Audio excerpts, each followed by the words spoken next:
अस्सलाम वालेकुम दोस्तों, मैं हूं आरिफ जमाली और आप देख रहे हैं मेरा यूट्यूब चैनल अपर कुटला न्यूज़। दोस्तों, अगर आपकी सिम में बैलेंस ना हो और सिम का नंबर भी आपको मालूम ना हो और वो नंबर आपने किसी को देना है या उसमें आपने इजी लोड करवाना है, तो वो नंबर आप कैसे मालूम करेंगे। तो आज की वीडियो हम इसी पे बना रहे हैं।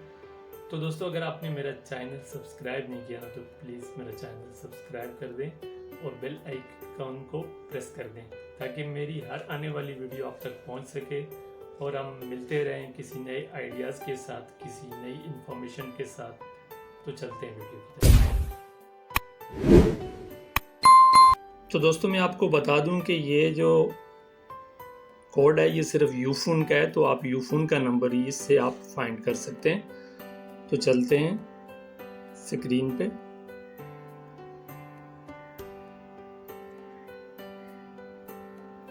तो दोस्तों, यहाँ से आपने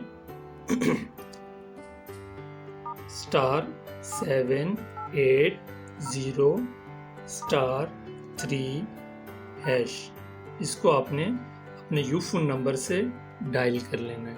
जैसे ही आप डायल करते हैं तो ये आपका नंबर आपके सामने आ जाता है। तो ये थी वो दोस्तों आज की ये वीडियो। तो इंशाल्लाह मिलते हैं किसी नए आइडियाज़ के साथ, किसी नई वीडियो के साथ। तब तक के लिए अल्लाह हाफिज़।